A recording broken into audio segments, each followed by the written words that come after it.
सहनाववतु सहनौ भुनक्तु सह वीर्यं करवावहै तेजस्विनावधीतमस्तु मा विद्विषावहै। ओम शांति शांति शांति। गुरुर्ब्रह्मा गुरुर्विष्णू गुरुर्देवो महेश्वरः गुरुरेव परं ब्रह्म तस्मै श्री गुरवे नमः। ओम पार्थाय प्रतिबोधितां भगवतां नारायणेन स्वयं व्यासेन ग्रथितां पुराणमुनिना मध्ये महाभारतम् अद्वैतामृतवर्षिणीं भगवतीम् अष्टादशाध्यायिनीम् अम्ब त्वामनुसन्दधामि भगवद्गीते भवद्वेषिणीम्। नमोऽस्तु ते व्यासविशालबुद्ध उल्लारविन्दायतपत्रनेत्र येन त्वया भारततैलपूर्णः प्रज्वालितो ज्ञानमयः प्रदीपः प्रपन्नपारिजाताय स्तोत्रवेत्रैकपाणये ज्ञानमुद्राय कृष्णाय गीतामृतदुहे नमः। सर्वोपनिषदो गावो दोग्धा गोपालनन्दनः पार्थो वत्स सुधीर्भोक्ता दुग्धं गीतामृतं महतः। वसुदेवसुतं देवं कंसचाणूरमर्दनं देवकी परमानन्दं कृष्णं वन्दे जगद्गुरुं कृष्णं वन्दे जगद्गुरुं।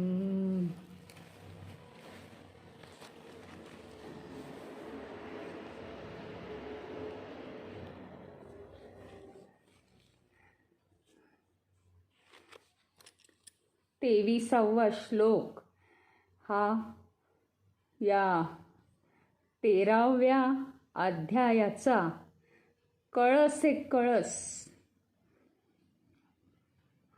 म्हणजे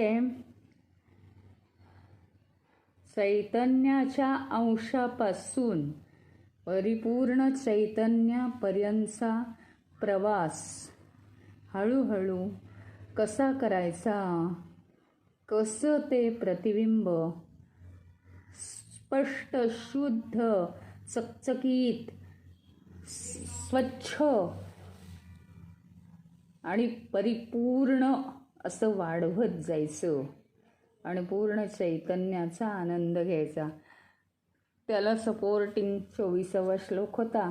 आणि आता मात्र 25व्या श्लोकात भगवंत अशी ही आत्मप्राप्ती किंवा चैतन्य प्राप्ती फार मोठी सुखाची आहे आणि त्याच्यासाठी अनेक मार्ग आहेत. ते आता आपण पुन्हा ऐकूया काय काय मार्ग आहेत. 25व्या श्लोकामध्ये सांगतात, ध्यानेनात्मनि पश्यन्ति केचिदात्मनमात्मना अन्ये सांख्येन योगेन कर्मयोगेन चापरे.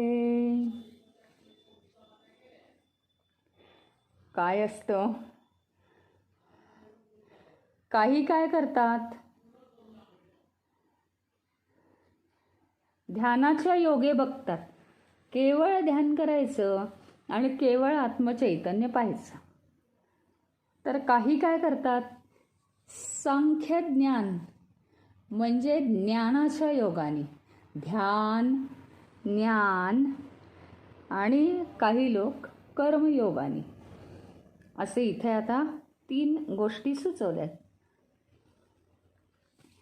आता बघा तुम्ही काय आहे,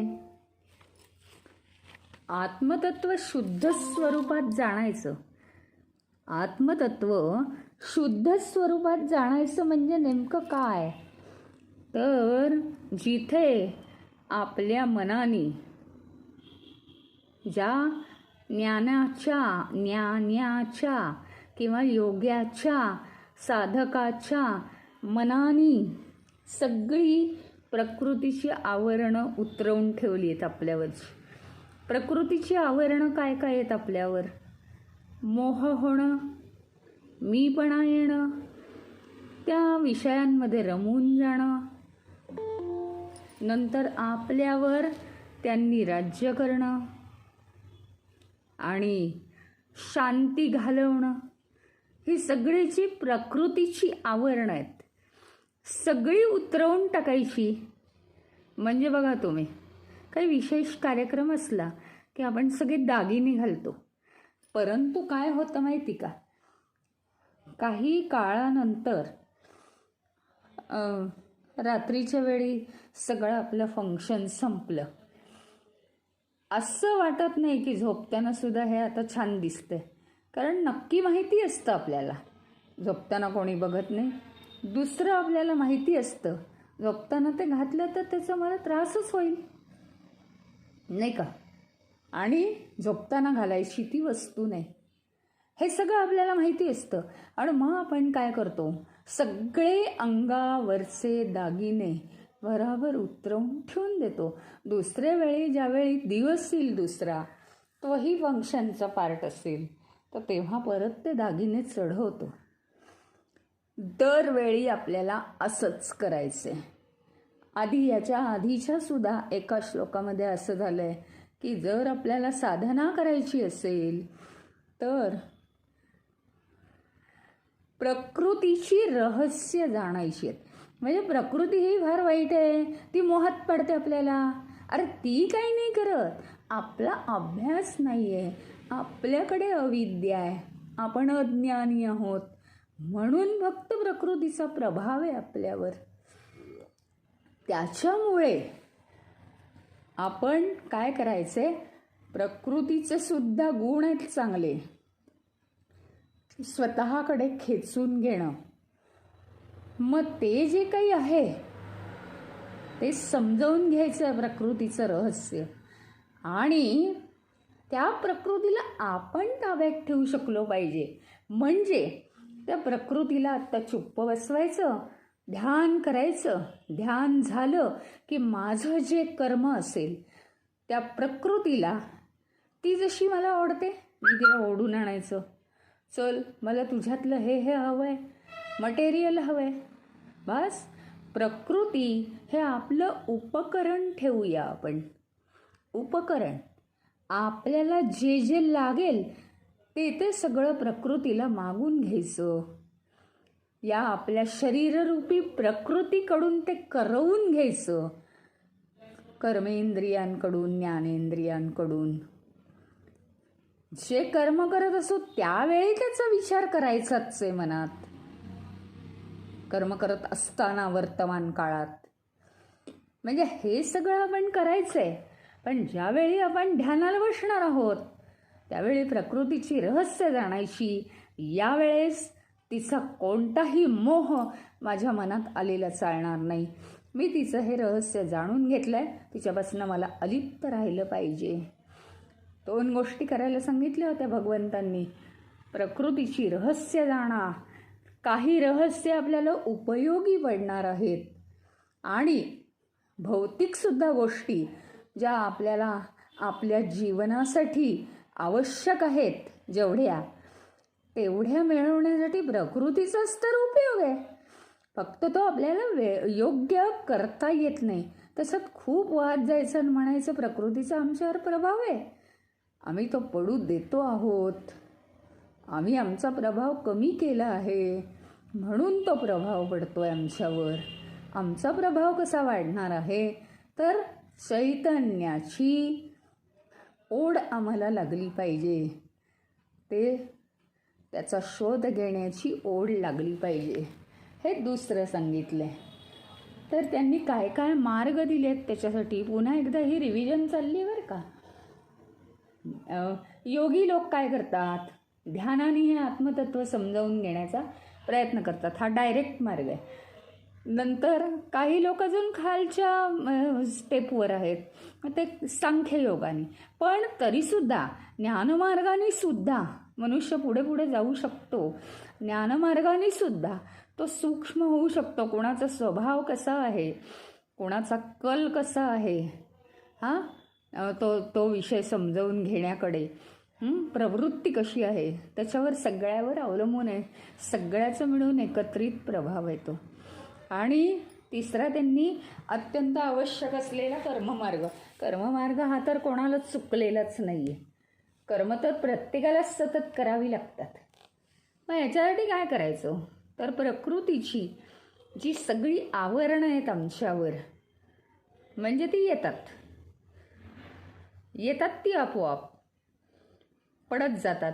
आत्ता काय हा कोट घातला, आता काय रागवण्याचा कोट घातलाय, मग काय गोड बोलण्याचा कोट घातलाय, असे 100 कोट घातलेले असतात. सगळंच उतरवायचं. सगळ्या भूमिका दिवसभर केलेल्या असतात आणि त्या भूमिकांचे कोट चढवलेले आपण काढायलाच विसरून जातो आणि आपल्याला खूप भारदस्त वाटायला लागतं की मी किती भूमिका आज वठवल्या यशस्वीपणे. परंतु जर हे आपण नाही केलं, सतत प्रत्येक कोट उतरवला गेला पाहिजे. लगेच ती भूमिका संपली की लगेच ती भूमिका मनातनंच संपून गेली पाहिजे. कारण भूतकाळाचा निमिषभरात लोप होतो आणि चालू असलेलाच क्षण म्हणजे वर्तमान काळ असतो.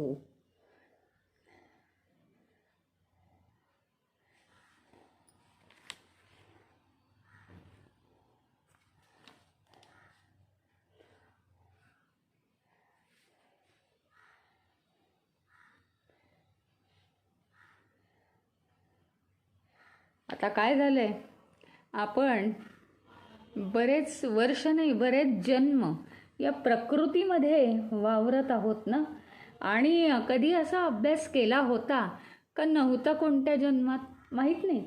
परंतु पूर्णपणे आपलं व्यक्तिमत्व कसं झालं आहे, विघटित झालं आहे, विकारित झालं आहे. त्याच्यामुळे अशांत झालं आहे सगळं. आणि म्हणून हे पूर्णत्वासंबंधी किंवा चैतन्य संबंधी हे ज्ञान लगेच आपल्या आतमध्ये ॲब्झॉर्ब होत नाही, प्राप्त होत नाही आपल्याला. त्याचं कारण प्रभाव येतो अनेक जन्मांचा, अनेक वासनांचा प्रभाव आहे. शिवाय मोहाचा प्रभाव आहे. वर्तमान आणि भूत या दोन्ही काळातल्या सगळ्या मोहमायेचा प्रभाव आहे. नुसतं बौद्धिक पातळीवर गीता वाचत गेलं तर तसं होणार नाही आहे. ते समजावून घेऊन प्रॅक्टिकलच झालं पाहिजे. ते उतरलं पाहिजे आंतरिक जीवनात आणि हळूहळू ते परिवर्तनं आपल्यात झाली पाहिजे. राग शांत व्हायचा. अनेक वेळा अनेक उपाय भगवंतांनी या गीतेत सांगितलेले आहेत आणि खूप सोपे आहेत. म्हणजे मला एक सांगा ना, एक सूत्र आहे म्हणजे ते काय भगवंतांच्या भाषेत मी आत्ता सांगू शकणार नाही. फक्त एका ठिकाणी असं सांगितलं आणि ते इतकं माझ्या मनात बसलंय की आता 2 मिनिटापूर्वी घडलेली जी गोष्ट आहे, झाला भूतकाळाची आणि भविष्यकाळाची आठवण करणं हे महापाप आहे. वर्तमान काळामध्ये मग्न राहणं कार्यात हे महापुण्य आहे. हे एका ठिकाणी सांगून ठेवलं आणि शक्यतोवर काहीही आलं, झालं भूतकाळ, मी सोडूनच देते. ह्याच्यामुळे 70% चिंता, द्वेष, राग सगळं निघूनच जातं. कशातच काही अर्थ नाही असं वाटेन असं होतं. जर सारखा हा काळ आपल्या हातातनं निघून जातोय म्हणजे काही अर्थ आहे का त्या काळात घडलेल्या गोष्टीला? मला एक सांगा ना, एक दिवस आपल्याला समजा कोणता तरी पुरस्कार मिळाला, बक्षीस मिळालं, खूप मार्क पडले, काहीतरी झालं कोणत्या तरी पातळीवर आणि असामान्य पुरस्कार बरं का, म्हणजे सहसा कोणाला मिळत नाही, नाव मोठं करणारा.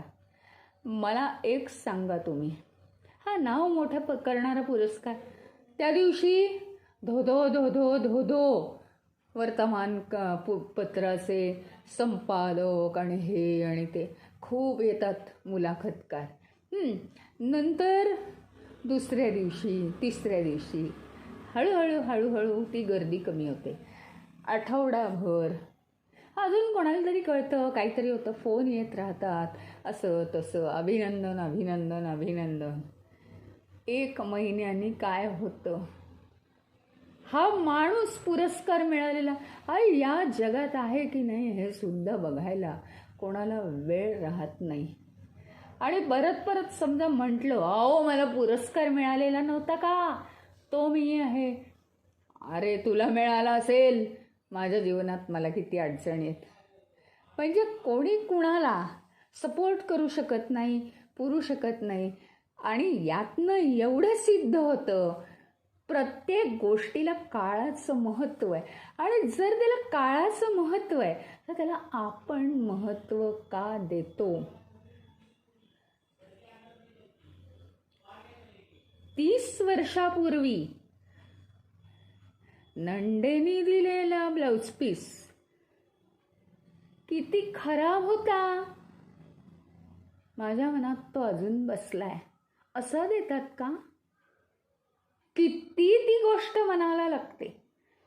याचा अर्थ आपण 30 वर्ष अजून मागे जाऊन, म्हणजे आपण कसे काय या गोष्टींच्या आपण बाहेर निघणार आहोत. आणि किती सोप्या शब्दात भगवंतांनी सांगावं हे. एका निमिषापूर्वी, एका क्षणापूर्वी म्हणा, झालेली गोष्ट हा भूतकाळ आहे. त्याचं आता आठवण्याचंच कारण नाही. आठवलं भूतकाळ की महापाप. ज्यावेळी जे घडलं, चुका झालेल्या मनात कोरून ठेवायच्या, ते परत होऊ द्यायच्या नाहीत. विषय संपला पाहिजे तो. आपण प्रत्येक गोष्टीचे अगदी महाविचार करत बसतो आणि त्याच्यामुळे काय होतं की आपल्याला वर्तमान काळ जगायला वेळ नाही आहे. हे अत्यंत महत्त्वाचं आहे.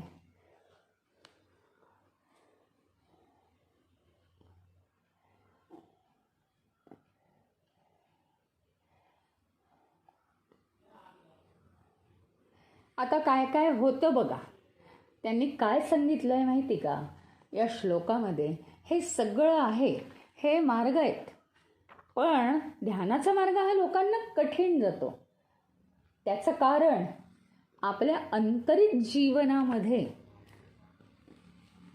भगवंतांनी सांगितलेलं सगळं परिवर्तन हे झालंच पाहिजे. आंतरिक जीवनात परिवर्तन घडवायचं. हळूहळू अहंकार नष्ट झाला पाहिजे. कर्म करायचं, ईश्वराची सेवा म्हणून ते प्रत्येक कर्म बेस्ट करायचं. जे कर्म माझ्या जीवनात माझ्या हातात येईल ते बेस्टच करायचं. ईश्वराचं कर्म आहे ते, ईश्वराची सेवा करायची आपल्याला. त्याच्या फळाची अपेक्षा करायची नाही. त्याच्या फळाची अपेक्षा कधी करायची होती? कर्म करण्यापूर्वी मला हे कर्म कसं करायचं आहे बेस्ट, आणि त्याच्यासाठी मी काय काय केलं पाहिजे प्लॅन करा.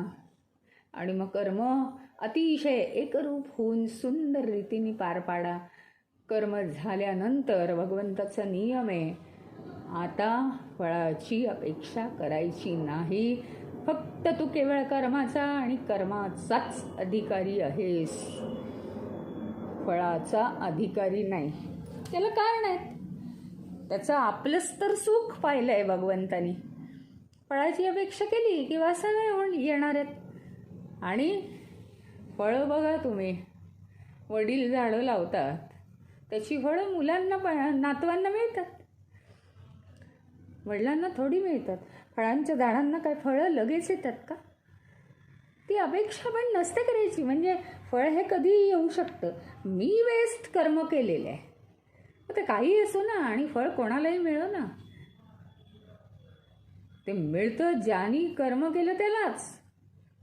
पण त्या फळाविषयीच आपण विचार करतो, कर्माविषयी आधी विचार करायला हवा होता. असे भगवंतांनी सांगितलेले सगळे नियम जर केले तर आंतरिक जीवनात आपल्या परिवर्तन घडून येईल. आंतरिक जीवनात परिवर्तन सगळं जे ते जिथल्या तिथे. कर्म केलं, सोडून दिलं. कर्म झाल्यानंतर त्याचा विचार नाही, असं करायला हवं होतं, तसं करायला हवं होतं, लक्षातच नाही आलं. नाही, कर्म झाल्यानंतर त्याचा विचार नाही, लगेच सोडून द्यायचं. मग झालं असलं तरी सुद्धा सोडून द्यायचं. पुढच्या वेळी जागृत राहायचं. आणि असं करून अतिशय स्वतःला माणसाने काय केलं पाहिजे, जे आपलं वैचारिक जीवन आहे ना ते अतिशय सुनियंत्रित केलं पाहिजे. म्हणजे कसं केलं पाहिजे तर कुठल्याही विषयात वाहत न जाणं. आत्ताच आपल्याला कळलं की भूतकाळ प्रत्येक गोष्ट झाली की ती सोडूनच द्यायची. फार त्याच्यात विचार करत बसण्याची काहीच गरज नाही आहे. अनेक प्रश्न तुमच्या मनामध्ये येतील, आमची काही चूकच झाली असेल तर आम्हाला कसं कळेल वगैरे. चुकांवर विचार करून का चुका सुधारतात? चूक झालेली आहे आणि ती परत होता कामा नाही. काय केलं की चूक होते आपल्याला चांगलं कळतं. मग त्याच्यावर विचार करण्यापेक्षा चैतन्य कसं प्राप्त करायचं ह्याच्यावर विचार करा ना.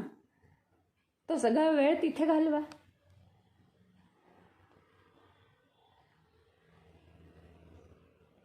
आणि प्रत्येक वेळी आत्मचैतन्य प्राप्त करायचं ही गोष्ट साधी नाही आहे. तर आपल्याला काय वाटतं, हे योगी महायोगी कसे असतात, खूपच शांत असतात. आपल्याला वाटतं हे इतकं शांत, बापरे मला कधी होता येईल का आयुष्यात. पण अहो हे भगवंत, हे जे भगवंत आहेत ना, हे अतिशय वेगळ्याच पद्धतीने थिअरी सांगतात. जे आवश्यक आहे तेच सांगतात. ते काय म्हणतात माहिती का, आत्मतत्व जर प्राप्त करायचं असेल, एक तर आपलं वैचारिक जीवन सुनियंत्रित केलं पाहिजे. वैचारिक जीवन सुनियंत्रित करणं म्हणजे सगळी इंद्रिय ह्याच्यामध्ये कंट्रोलमध्ये ठेवणं आणि स्वतःचे मोहाचे विचार सगळे सोडून देणं. केवळ आणि केवळ चैतन्याचे विचार किंवा चैतन्य प्राप्त करण्यासाठी मन स्वच्छ शुद्ध ठेवणं, त्याला म्हणायचं वैचारिक जीवन सुनियंत्रित. अजून वैचारिक जीवन सुनियंत्रित काहीही प्रसंग येऊ दे, आधी तो स्वीकारला पाहिजे आणि त्याचा काय आपल्यावर परिणाम होतो तोही स्वीकारला पाहिजे. आणि बस तेवढा स्वीकार भाव झाला की विषय संपला. कारण गोष्ट भूतकाळात जाईल. मग अतिशय सुनियंत्रित सगळं असायला हवं आपलं. आणि पुढचा महत्त्वाचा मुद्दा असा आहे, मी जे सांगत होते आत्ता, की हे योगी पुरुष शांत असतात. आपल्याला वाटतं खूप शांत आहेत. आंतरिक ते अतिशय उत्साहवर्धक असतात. असं एकदम कृतीप्रधान.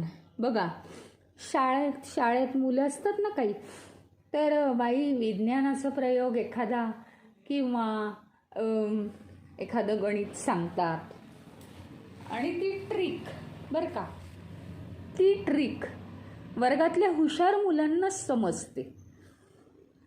मग काय होतं माहिती का, समजा 3 मुलांना ती ट्रिक समजते आहे,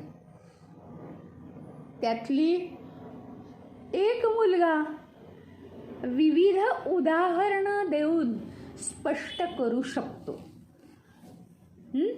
तो उदाहरणं द्यायला लागतो बराबर.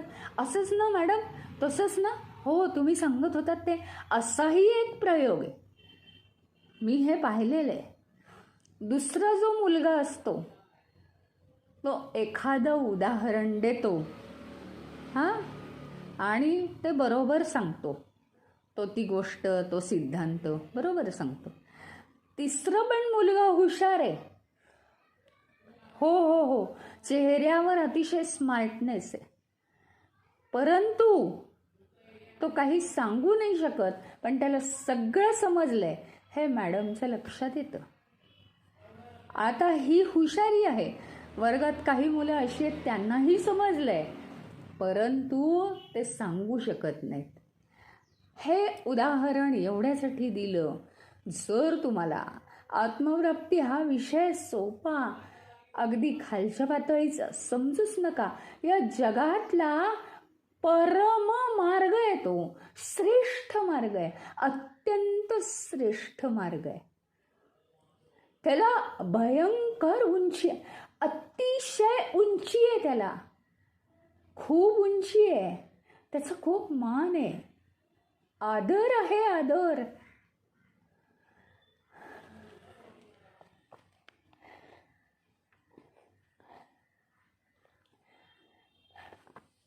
आणि म्हणून जरी आपण ध्यान करत असलो, आपण शांत राहून तो अनुभव घेण्याचा प्रयत्न करायचा आहे. पण आपण कसे असलो पाहिजे माहिती आहे? आत्मप्राप्ती करण्यासाठी आपण कृतीप्रधान असलो पाहिजे. आता तुम्ही म्हणाल, मग इथं काय कृती करायची? कृती काय करायची आहे ती? असं म्हणाल.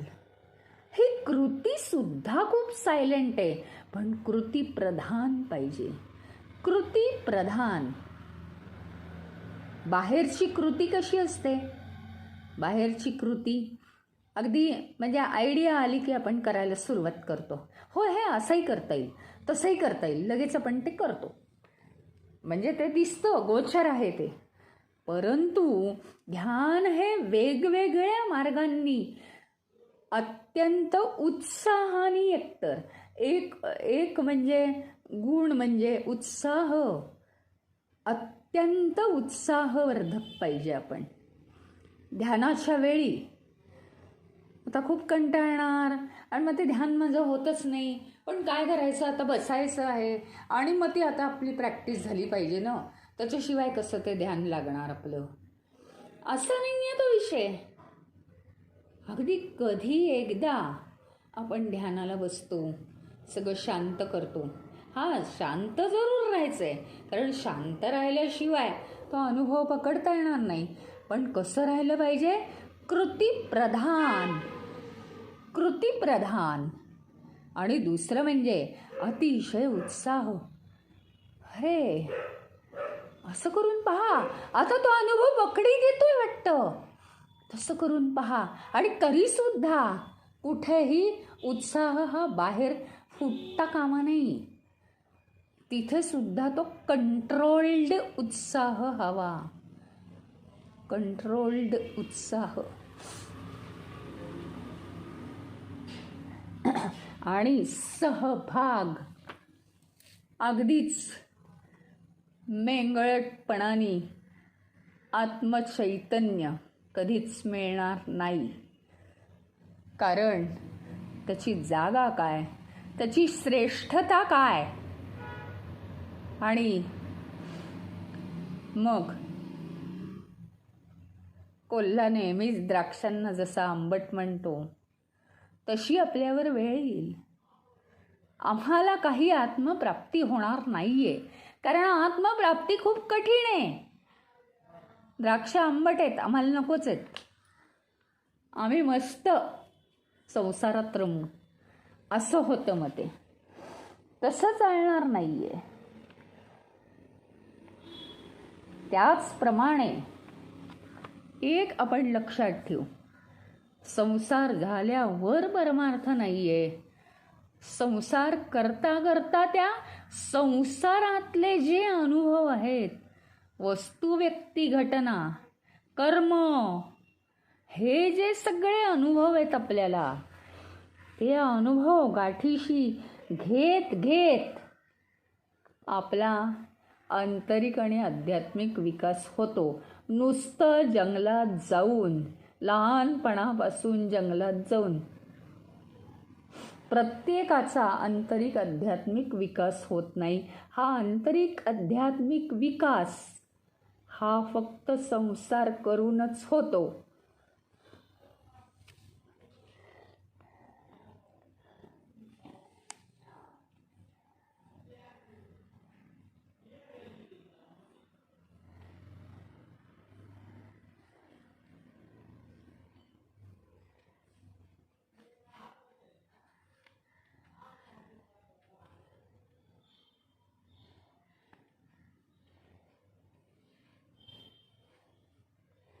आता बघा, आपण काय केलं पाहिजे. प्रत्येक वेळी गोष्टी आपण सोडत गेलं पाहिजे. एक उदाहरण आहे, समजा उदाहरणार्थ काय झालं आहे, एखाद्याला बरं नाही आहे आणि बरं नाही आहे म्हणून काय, तर त्याला डॉक्टरांनी औषधं लिहून दिली आहेत. ती त्यांनी आणली. बरं वाटेपर्यंत ही औषधं घ्यायची. बरं वाटलं, ती औषधं तो चालू ठेवील का? नाही ठेवणार. आपलं आयुष्यभर आपण सगळ्या गोष्टी चालू ठेवल्यात. जीवनभर आपण सगळ्या गोष्टी चालू ठेवल्यात. जोपर्यंत लहान मुलांची दुनिया नवीन असते, सगळं नवीन नवीन पाहून त्यांचं जीवन जोपर्यंत विकसित होणार आहे, म्हणजे जवळजवळ 30 ते 35 वर्षापर्यंत एक टप्पा असतो. तिथपर्यंत माणसाला मोह हा असलाच पाहिजे. विकसित होण्याचं, वाढ होण्याचं, शारीरिक वाढ, मानसिक विकास, बौद्धिक विकास, अशी ती वय आहेत. 30 ते 35 वर्षाला मनुष्य स्थिर होतो, व्हायला पाहिजे. सगळ्या बाबतीत तो स्थिर होतो. नोकरी लागते, आणखी नाही, सगळ्या गोष्टी होतात जिथल्या तिथे. आणि आता त्याला कसलीही काळजी राहत नाही. आता जीवन सहज सहज पुढे सरकणार आहे. मग आता सगळ्या उपकरणांची गरज आहे का? जोपर्यंत यज्ञ चालू होता तोपर्यंत किती उपकरणं तिथे मांडलेली होती. यज्ञ संपता क्षणी काय केलं? सगळं आवरून ठेवलं ना, फक्त यज्ञाचा चौकोन राहिला आणि तिथे हळदी कुंकवाचं ताट ठेवलं की प्रत्येकाने येऊन नमस्कार करावा. आवश्यक तेवढंच राहिलं का नाही राहिलं? प्रत्येक गोष्टीची हीच रीत आहे जीवनात. जर तिथपर्यंत, आणि विकासाचे सुद्धा टप्पे आहेत. शाळेत असताना आपल्याला वेगळ्या गोष्टी लागतात. कॉलेजला गेल्यावर वेगळ्या गोष्टींची गरज भासते. शाळेतल्या सगळ्या गोष्टी आपण पूर्णपणे जीवनातून काढून टाकून देतो. लहानपणी सगळं चालतं. कॉलेजमध्ये सगळं वेगळं वापरतो आणि कॉलेजमध्ये आपण अगदी उडतोच. वयच असतं आणि ते करावं, सगळं करावं आणि अभ्यासही करावा. म्हणजे विकास झाला बरं का. ज्ञानासह आपण आपला विकास करत असतो आणि त्या वयाला जितकं छान आणि क्रिएटिव्ह आणि उत्साहवर्धक राहता येईल तितकी सगळ्या बाजूनी आपला विकास, आपली वाढ उत्तम होते. शारीरिक, मानसिक, बौद्धिक. आणि हीच आपल्या आध्यात्मिक विकासाला सुद्धा उपयोगी पडते. पुढे जाऊन दुसरा टप्पा संपला शिक्षणाचा. आता नोकरी मिळाली. हळूहळू 2 वर्षात नोकरीत स्थिर झाला. पुढे सगळं चांगलं लाईनला लागलं. संसार सुरू झाला. अजून 2 वर्षात मुलं मनाला पाहिजे तशी. आता सगळं स्थिरावलं. त्याच्या पलीकडे त्यांनी सगळी ही मोहाची साधनं, मी हे म्हणत नाही की टाकून दिली पाहिजेत, माणसाला लागतं, पण आता मात्र जे आवश्यक आहे इथपर्यंत जीवनाच्या खऱ्या विकासाचा टप्पा होता. आता मात्र जे मिळालंय ते वर्धन करायचंय, हे जपायचं आहे, त्याचं रक्षण करायचंय. म्हणजे आता तितकाच मोह आणि तितकंच हे ठेवायला हवंय का? आता हेच सांगण्याचं कारण आहे, म्हणजे प्रत्येकाने मोह ठेवू नये, अमुक इतकं वय झालं की सगळ्यातलं लक्ष काढावं, असं माझं म्हणणं नाही आहे. अजिबात नाही आहे असं म्हणणं. म्हणणं हे आहे की आपण कुठे आपली जीवनात मिसिंग लिंक कुठं आहे, ती मिसिंग लिंक आपण शोधली पाहिजे. ही उदाहरणं एवढ्यासाठी आहेत. प्रत्येक गोष्टी या त्या त्या कारणासाठी आणि त्या त्या कालावधीसाठी योग्य आहेत. आणि हा मोह का निर्माण केलाय? तो जर मोह निर्माणच झाला नसता ना, मोह आहे म्हणूनच मला एखाद्या गोष्टीची काळजी लागते बरं का. आता आपल्या कसं होणार, उद्या तर हा प्रश्न सोडवायचा आहे, बापरे बापरे, इतका विचार करून शेवटी आपण तो प्रश्न सोडवतो आणि मग आपली काळजी जाते. ह्याचा अर्थ हा जो काळजी सोडवण्याचा मोह आहे हा आवश्यक होता की नाही? म्हणजे आता इथे आपल्याला कळेल, प्रकृतीची रहस्य लक्षात घ्यावीत आणि तेवढ्यापुरतं त्याच्यावर काम करावं. पण ते कुठेतरी झालेली घटना झाली की ती सोडून दिली पाहिजे, हे कुठेतरी जीवनाला वळण. आणि त्याच्यासाठी या मुख्यतः भगवद्गीतेचा आणि जमलं तर बाकी सगळ्याच ग्रंथांचा आपण अभ्यास केला पाहिजे.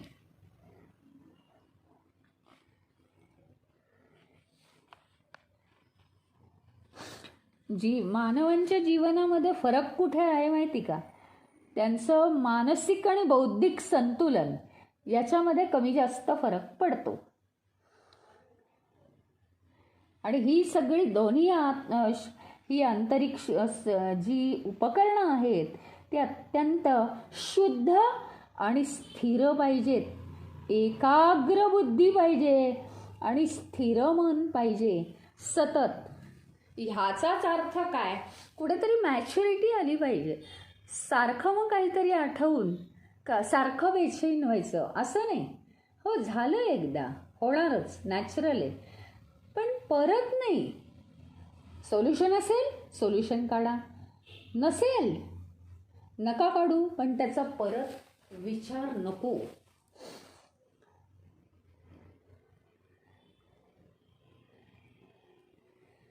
सगळ्याला उत्तर एकच, एकाग्रता ही आली पाहिजे.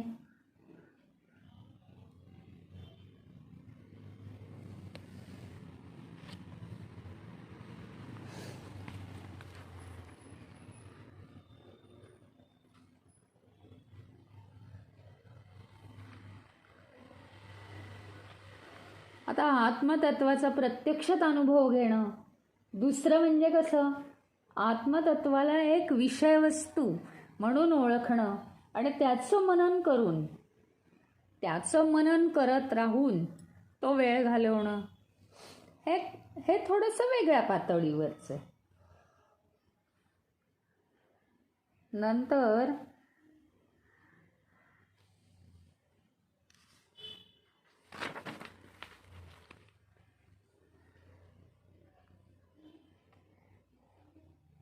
आणि ह्याच्यात सगळ्यात महत्त्वाचं म्हणजे सतत मनाला शांत करतच गेलं पाहिजे आणि बुद्धीला स्थिर ठेवतच गेलं पाहिजे. तरच मनबुद्धी एकत्रितपणे एकवटून आत्मचैतन्याचं चिंतन मनन होऊ शकतं. त्याला प्राप्ती करण्याचा विवेक बुद्धीकडून होऊ शकतो.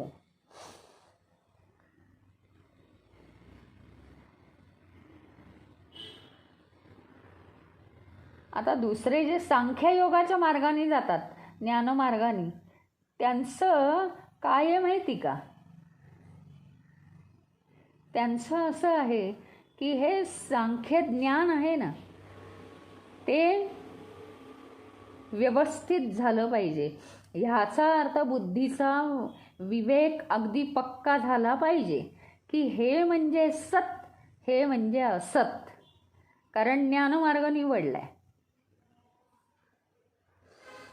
येत आहे ना लक्षात? सत आणि असत, जे टिकणार आहे जे न टिकणार आहे, याच्यात क्लॅरिटी खूप हवी. म्हणजे सांख्य योग किंवा ज्ञानमार्ग. आणि ज्ञानमार्गामध्ये हा विवेक केला पाहिजे. वैराग्य याचा अर्थ सतत झालेल्या गोष्टीला विसरणं म्हणजे वैराग्य. त्यातून आपला विचार काढून घेणं आणि तर्कसंगत विचार हे जर ठेवलं तर ज्ञानमार्गाने जाता येतं. आणि आपले विचार हळूहळू दृढ करत करत आपण परमेश्वराला प्राप्त होऊ शकतो.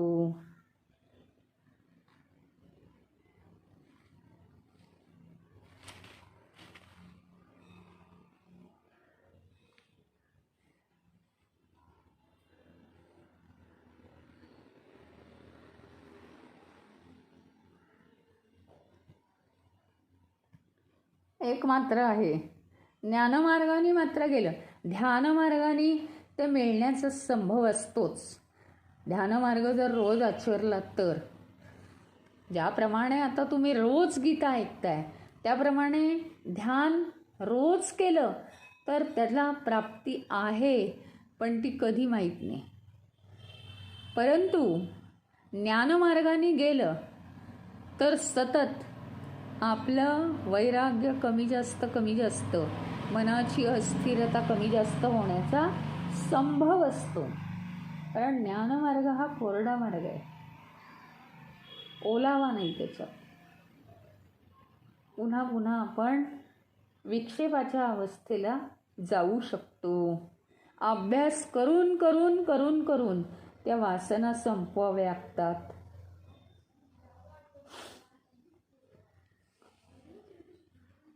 आणि सत्वगुण आणावा लागतो.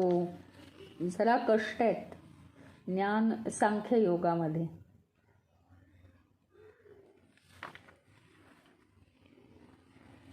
कर्मयोगाचं तर आपल्याला चांगलं माहिती आहे. कर्मयोग करत असताना जास्तीत जास्त सत्वगुण आपल्याला आणावा लागतो अंगामध्ये. कारण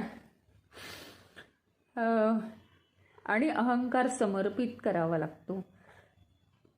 त्याचं कारण कर्ममार्ग म्हणजे केवळ कर्म करणे. याला फक्त आपल्याला ईश्वर भक्तीची मात्र जोड पाहिजे.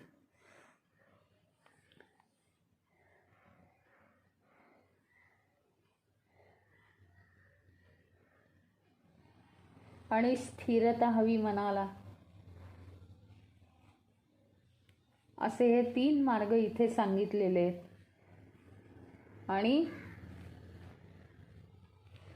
मानसिक आणि बौद्धिक जाड्य आहे ज्यांचं, म्हणजे ह्याच्यापेक्षा कमी बरं का. आता हे सगळे पहिले शार्प होते, मग त्यातल्या त्यात अत्यंत शार्प म्हणजे ध्यानाने काम करणारे, डायरेक्ट आत्मतत्व प्राप्त करून घेणारे. दुसरे सांख्ययोग, ज्ञानाने काम करणारे. आणि तिसरे कर्मयोग. आता कर्मयोग सुद्धा करायला मनबुद्धी लागतच की. ते काय उगीच कर्म होत नाही. काही काही कर्म सहज होतात, पण काही काही कर्म सहज होत नाहीत. त्याला बुद्धीचा विवेक लागतो, मन स्थिर असावं लागतं, अनेक गोष्टी असतात. आता त्याच्यापेक्षा थोडेसे वेगळे लोक म्हणजे ज्यांची बुद्धी अजिबात शार्प नाही आहे बरं का. मन आणि बुद्धीचं जाड्य ह्याचा अर्थ मन मोहामध्ये बुडालेलं आहे आणि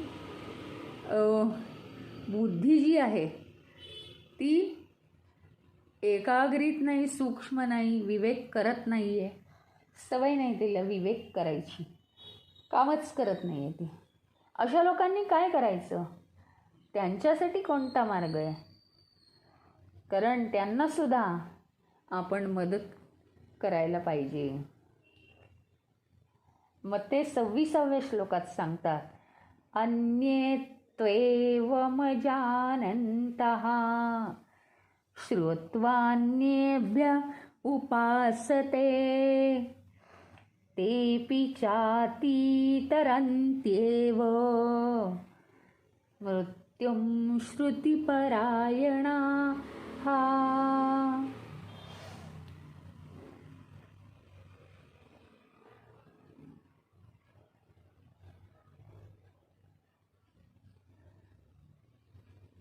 मग आता काय की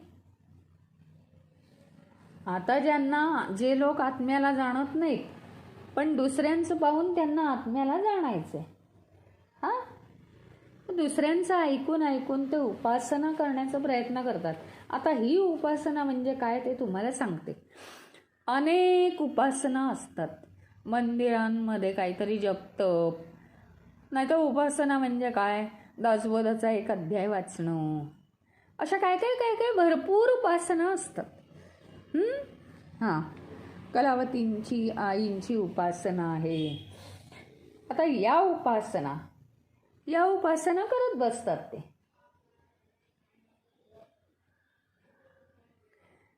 पण जे श्रुतींना स्मरून काहीतरी उपासना करतात, श्रुती ह्या सगळ्यात महत्त्वाच्या.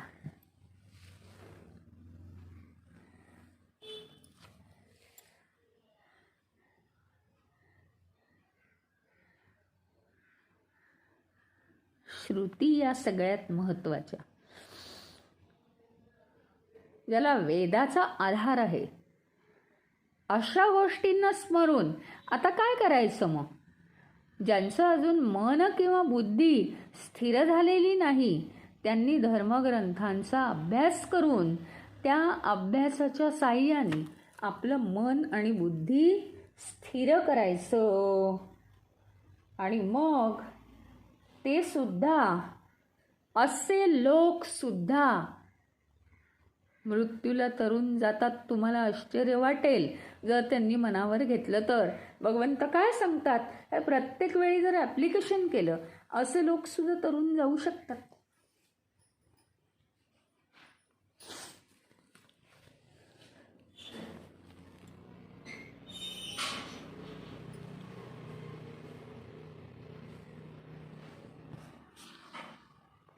हा श्लोकाचं स्पष्टीकरण आपण उद्या घेऊ, कारण जरा सखोल विचार त्याला करावा लागेल. आता हे मार्ग दाखवलेत ना त्यांनी, म्हणून.